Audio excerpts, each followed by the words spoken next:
하나님께서 사랑하시는 성도 여러분, 말세에 나타나기로 예비하신 구원을 우리가 얻기 위하여 믿음으로 말미암아 하나님의 능력으로 보호하심을 받아 예수 그리스도 안에서 하루하루를 신실하게 순종하며 살아가는 성도 여러분, 이 시간에는 사도 바울이 빌립보 교회 성도들에게 명령한 두렵고 떨림으로 너희 구원을 이루라는 이 주제에 대해 지난번에 이어 말씀을 더 나누도록 하겠습니다. 이 구절과 맥을 같이 하는 베드로전서 1장 9절 말씀에 따르면 우리의 믿음의 결국은 곧 영혼의 구원을 받음이라고 했습니다. 그러므로 우리는 정말로 두렵고 떨리는 마음으로 구원을 이루라는 사도 바울의 이 말씀을 어떻게 이해하고 또 반응하며 지내고 있는지 진지하게 고민해 보아야 합니다. 물론 이 시간에도 이 말씀에 담긴 깊은 뜻을 모두 밝혀내기는 어렵겠지만 가능한 우리 그리스도인들이 사도의 이 명령을 나름대로 잘 이해하여 말씀에 부합하는 순종의 자리까지 나아갈 수 있도록 성령님께서 이 시간 우리에게 깨달음을 주실 것을 믿고 시작해 보려고 합니다.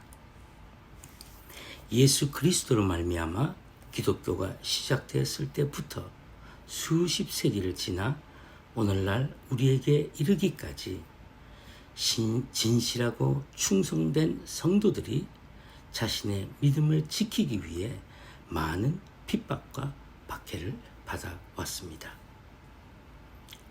그리고 지금도 마찬가지로 믿음의 선진들이 받았던 환난을 이 시대 성도들도 받고 있습니다. 예수님은 우리가 이 땅에서 진정성을 가지고 주님을 따르면 환난을 면하지 못하게 될 것이라고 미리 말씀해 주셨습니다.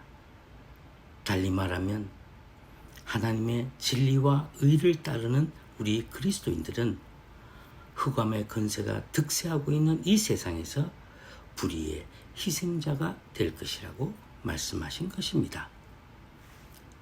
자신은 믿음으로 살고 있다고 믿고 있는데 아무런 핍박이나 박해를 받지 않고 있다면 그것은 어쩌면 아직 예수님을 나의 주님으로 영접하지 못했거나 아니면 영접은 하였지만 주님으로부터 멀리 떨어져 있거나 그도 아니면 아직도 영적으로 갓 태어난 어린아이로 계속 살고 있다는 증거일 것입니다. 마태복음 24장 9절을 보면 주님께서 말세가 되면 그때의 사람들이 너희를 환난에 넘겨주겠으며 너희를 죽이리니 너희가 내 이름 때문에 모든 민족에게 미움을 받으리라고 하셨습니다. 이 구절 시작에 그때라고 하신 것은 주님께서 종말의 때를 말씀하신 것이 확실합니다. 왜냐하면 예수님의 제자들이 종말의 때에 나타날 징조에 대한 질문을 했을 때 예수님의 대답을 마태가 이렇게 기록했기 때문입니다. 그러므로 마지막 때가 되면 사람들이 너희를 즉 예수를 그리스도로 믿고 따르는 여러분과 저를 환난에 넘겨줄 것이며 심지어 우리의 목숨도 노릴 것이라고 또 온 세상이 예수 그리스도를 믿는 자들을 경멸하게 될 것이라고 말씀하신 것입니다. 우리가 정말로 종말의 때를 살아가고 있다면 이 모든 일이 사실로 드러날 수밖에 없는 것은 예수님께서 말씀하셨기 때문입니다. 그러므로 우리 기독교인들은 지난 2000년 동안 모든 세대가 이런 박해와 환난을 받으면서도 자신의 믿음을 지켰고 또 그 믿음을 다음 세대에 전하기 위해 목숨을 잃기도 했지만 한편으론 믿음을 저버리고 세상으로 다시 돌아간 구원을 등진 사람들도 많이 있었습니다. 그래서 지금도 기독교를 적대시하는 천박한 땅에서 예수를 그리스도로 영접하게 되면 자신의 목숨뿐만 아니라 온 가족이 죽음의 위험에 처하게 되는 종말의 때인 이 21세기를 지금 우리가 살아가고 있는 것입니다. 어떤 신자들에게는 이런 이야기가 전혀 현실감 없이 들릴 수 있겠지만 눈을 들어 복음의 불모지 땅에서 일어나고 있는 소식에 관해 관심을 갖고 알아보십시오. 얼마나 치열한 전투가 벌어지고 있는지 선교지의 신실한 선교사들의 진솔한 이야기를 듣게 되면 예수님께서 하신 예언이 지금의 현실 속에서도 실제로 발생하고 있음을 알게 될 것입니다. 또한 머지않아 그런 일들이 곧 여러분에게도 일어날 것입니다. 그 전조가 여러분 주위에서 이미 나타나고 있는 것을 느끼지 않습니까? 만약 이런 일들이 믿는 자들에게 현실로 나타나지 않게 된다면 여러분과 저에게 어떤 모양으로든 일어나지 않게 된다면 즉 예수님의 이 예언이 성취되지 않는다면 예수님께서는 허풍쟁이가 되시게 되는데 이는 택도 없는 말입니다. 이런 일은 분명히 일어날 것이며 지금 벌써 일어나고 있습니다. 여러분이 성경 말씀을 통해 이 시대를 바라보면 분명히 인식할 수 있을 것입니다. 가장 쉬운 예로 만약에 여러분이 전염병 예방조치 법률을 위반하며 교회가 늘 하던 대로 여러분이 공예배에 참석하고 또 지속적으로 교회 출석을 강행하면 교회 폐쇄 조치도 당할 수 있습니다. 물론 처음에는 벌금형의 고지를 받게 되겠지만 그럼에도 불구하고 지속적으로 매주 계속해서 여러분들이 교회당에 출석한다면 그 결과는 아마도 감옥행이라는 현실을 맞게 될 수도 있는 것입니다. 물론 이 시대 교회들과 성도들은 알아서 스스로 잘 피해가고 있지만 만약 다니엘과 세 친구들이 우리가 처한 이런 상황에 놓였다면 과연 그들은 어떻게 처신할 것이라고 생각하십니까? 다니엘의 세 친구 하나냐와 사드락과 아벳느고가 느부갓네살 왕이 만든 금 신상에 엎드려 절하지 않으므로 가장 센 풀무불 속에 던져질 위기 앞에서도 그들은 단호히 왕의 요구를 거절했습니다. 그리고 신실하신 하나님께서 그분의 능력으로 자신들을 구하실 수 있다고 믿음으로 왕께 선언하였지만 만약 그렇게 하지 아니하실지라도 결코 우상에 절하지 않겠다고 자신들의 각오를 왕께 말했습니다. 우리 그리스도인들이 흔히 자기들의 믿음의 절개를 지킬 것을 마치 서약하듯이 말할 때 다니엘의 세 친구들이 한 말 그리하지 아니하실지라고 힘껏 외칩니다. 물론 설교자들도 그렇게 감동적으로 설교합니다. 다만 평안하고 위협이 없을 때는 용감하게 그렇게 말합니다. 하지만 막상 강력한 힘이 우리에게 미치면 다니엘의 세 친구들의 믿음의 결단인 그리하지 아니하실지라도 라는 불굴의 의지는 슬그머니 사라지고 곧바로 알아서 잘 처신합니다. 그러나 예수님은 마지막 때가 되면 사람들이 너희를 환난에 넘겨주겠으며 심지어 다니엘과 세 친구들처럼 너희를 죽음으로 몰아갈 것이라고 말씀하셨습니다. 이 예수님 말씀에 지칭하신 너희는 누구를 말하고 있습니까? 누굽니까? 여러분과 저는 이 너희 속에 속하지 않는 케이스입니까? 좀 더 구체적인 일례로 들면 수년 전 선교지에서 있었던 일입니다. 한 이란 형제가 침례를 받기 위해 약 1시간 반 정도 비행기를 타고 인접국으로 날아왔습니다. 그리고 곧바로 현지 교회를 수소문하여 주일날 교회로 찾아와서 함께 예배를 드리며 예배 말미에는 그를 위해 침례식을 거행하였습니다. 당시 참석한 모든 예배자들은 큰 기쁨으로 그를 축하해 주었습니다.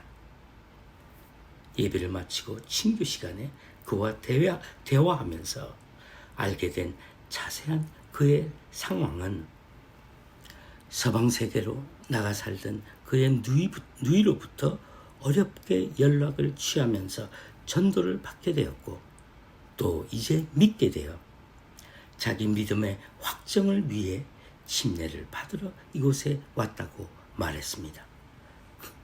그 형제가 말하기를 이제부터는 예수님을 자기 안에 모시며 어떤 어려운 환경 가운데서도 믿음 생활을 해나갈 것이라고 자신의 결단의 심정을 드러내며 기쁨의 눈물을 흘리면서 예수님께서 자기를 구원해 주심에 감격해 했습니다.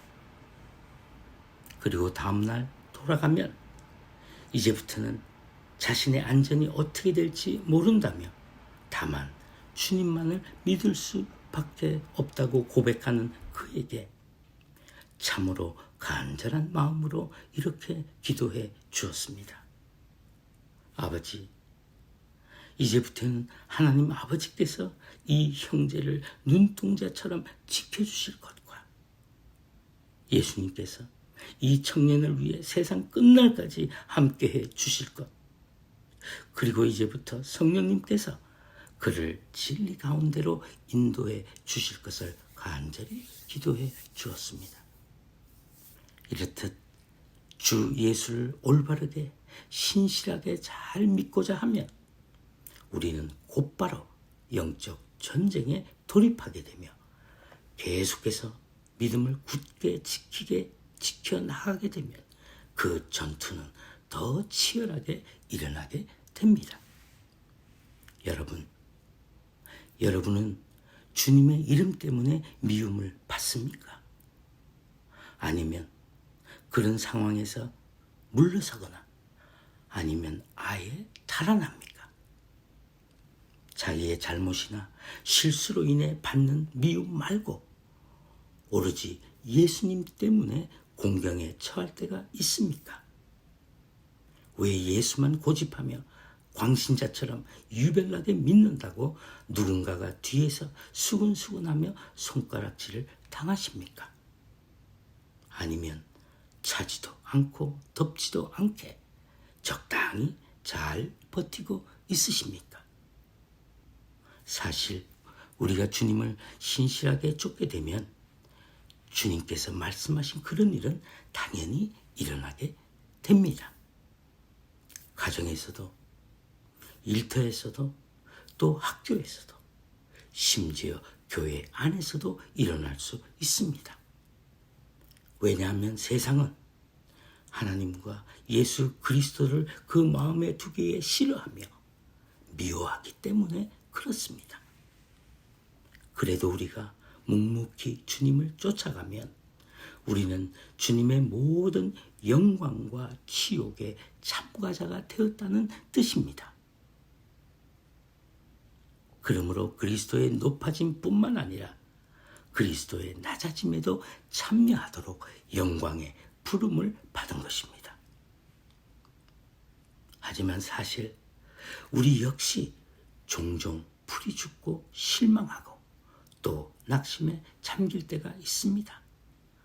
그러나 결코 소망을 완전히 잃어버리지 않는 것은 우리의 주님께서는 신실하심으로 나중에 그날이 오면 주님께서 우리가 당한 환난과 핍박이 부당하였다는 사실을 바로잡아 줄 것이며 또 우리가 거짓없이 의로 행하였다는 것을 입증해 주실 것을 믿기 때문에 우리는 결코 완전히 쓰러져 있지 않고 다시 일어나게 됩니다. 이에 해당하는 예수님의 말씀이 누가복음 18장 1절에서 8절에 기록되어 있습니다. 한 끈질긴 과부가 자신의 정당성을 입증하기 위해 불의한 재판장을 계속 찾아가 탄원하는 비유의 이야기입니다. 과부가 재판장의 집 문 앞에서 끈질기게 간청하니 불의한 재판관이 결국 그 과부의 시달림에서 벗어나기 위해 그 사건을 재판한다는 이야기입니다.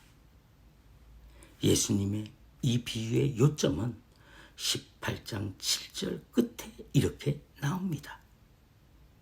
하물며 하나님께서 그 밤낮 부르짖는 택함받은 자들의 원한을 풀어주지 아니하겠느냐 고 하시면서 8절에는 그러나 인자가 올 때 세상에서 믿음을 보겠느냐고 반문하십니다. 만약 부패하고 정의감이 무딘 재판관이라도 이따금씩 정의롭게 재판을 집행한다면 완전히 의로우신 하늘과 땅의 재판장께서 그리스도의 이름으로 인하여 부당하게 고난을 받은 사람들의 원한을 마지막 날에 풀어주시겠다는 이 약속은 얼마나 더 확실하지 않겠느냐고 말씀하시는 것입니다. 그러나 인자가 다시 올 때 세상에서 믿음을 보겠느냐고 하셨는데 이는 마치 예수님께서 내가 다시 올 때 원한을 풀어줄 만한 사람이 있겠느냐고 우리에게 묻고 계신 것 같습니다. 예수님께서는 세상 사람들이 우리를 경멸하고 정당한 대우를 거절하며 또 외톨이 같은 신세에 처해도 이 부당함들을 사람에게 말하는 것이 아니라 하나님께 끊임없이 밤낮으로 기도할 것을 요청하고 계시는 것입니다. 이렇게 하는 것이 자신의 믿음을 이루어가는 바른 자세입니다.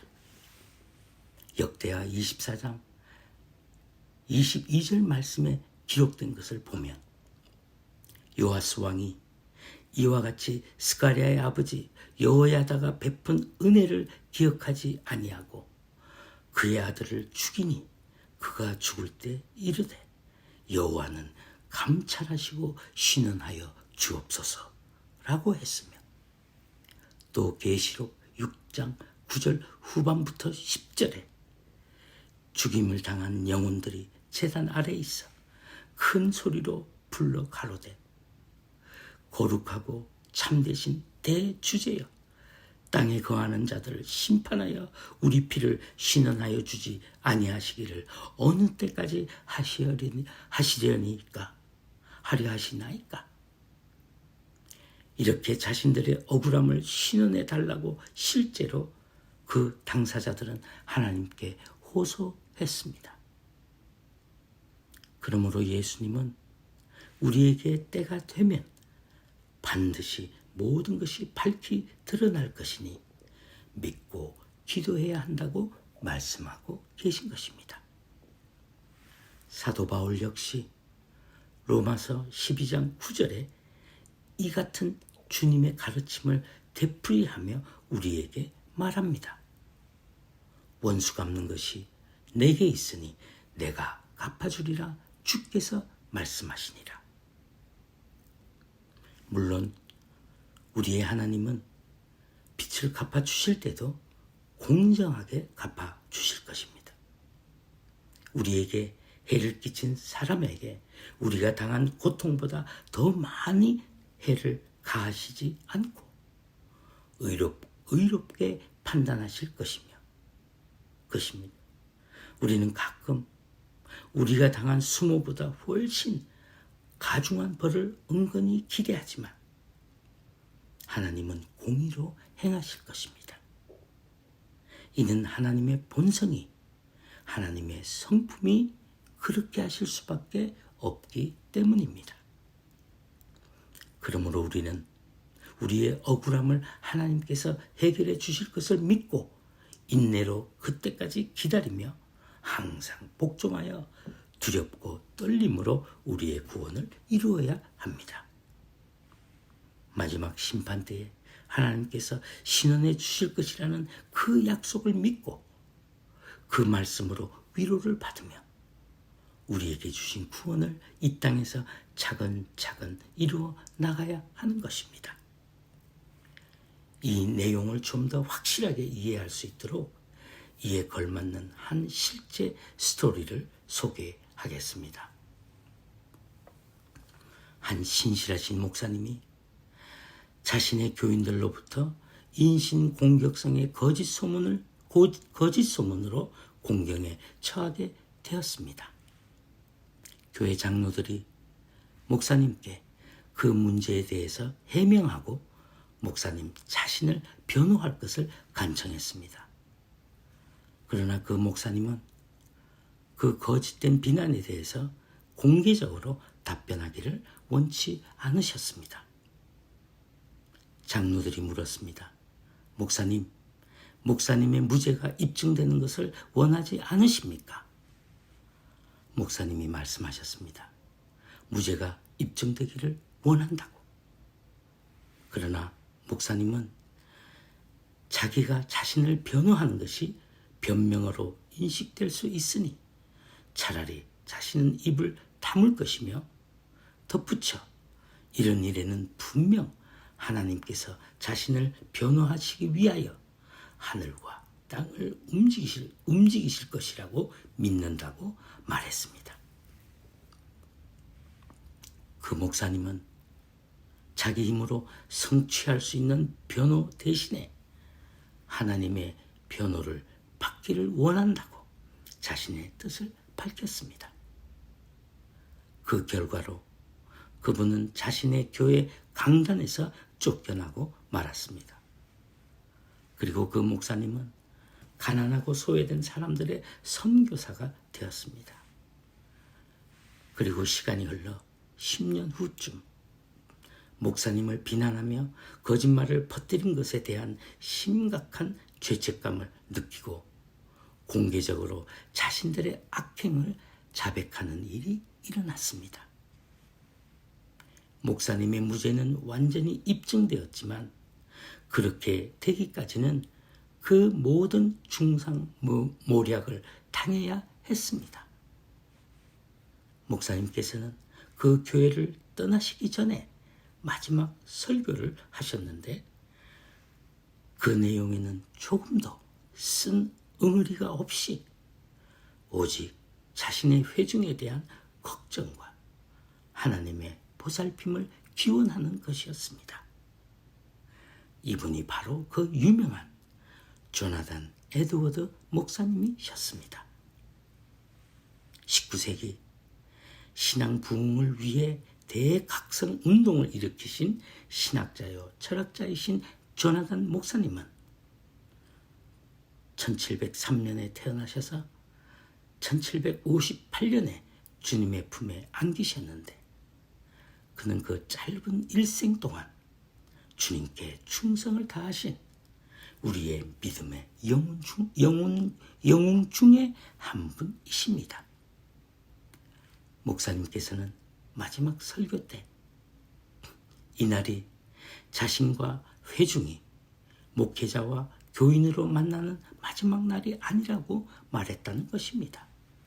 왜냐하면 그들은 적어도 한 번 더 하나님의 심판대에서 만나야 하기 때문에 에드워드 목사님은 자신의 성도들에게 하나님의 복을, 은총을 빌고 떠났다는 것입니다. 어떻게 이 목사님은 이런 일을 능히 잘 감당하실 수 있었을까요? 어떻게 그 난관을 관통하며 확신에 찬 행동으로 사람들에게 나타내 보여줄 수 있었을까요?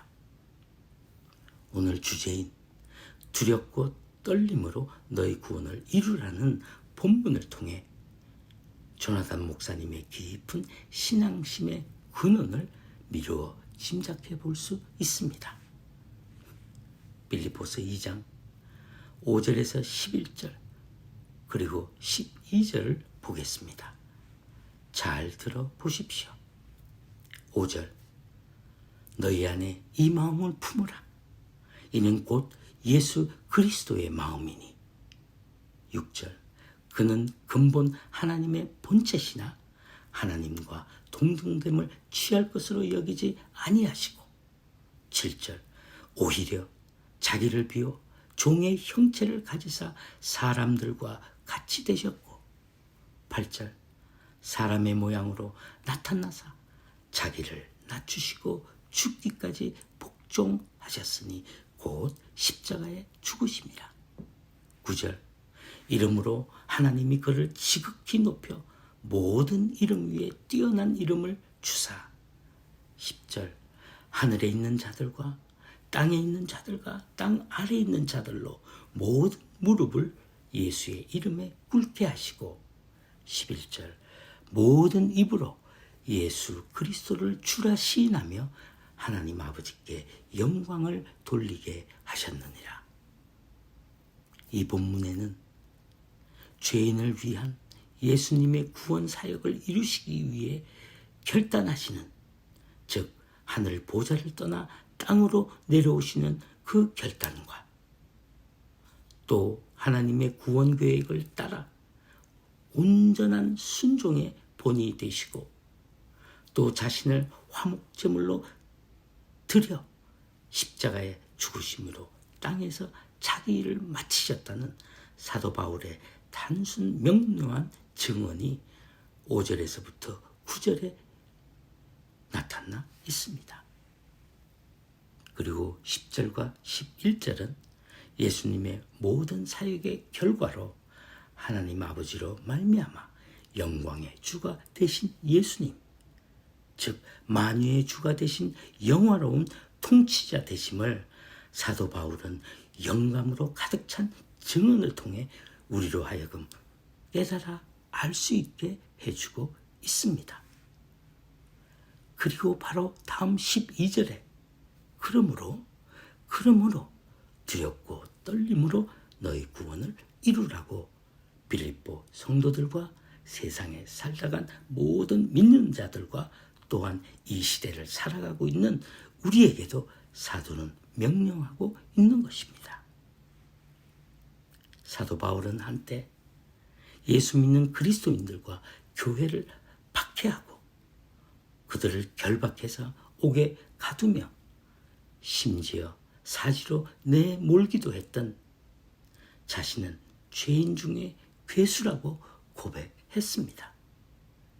그러나 기회가 주어질 때마다 그는 자신이 받은 은혜, 구원에 감사하며 사람들이 다 자기와 같이 되기를 간청했습니다.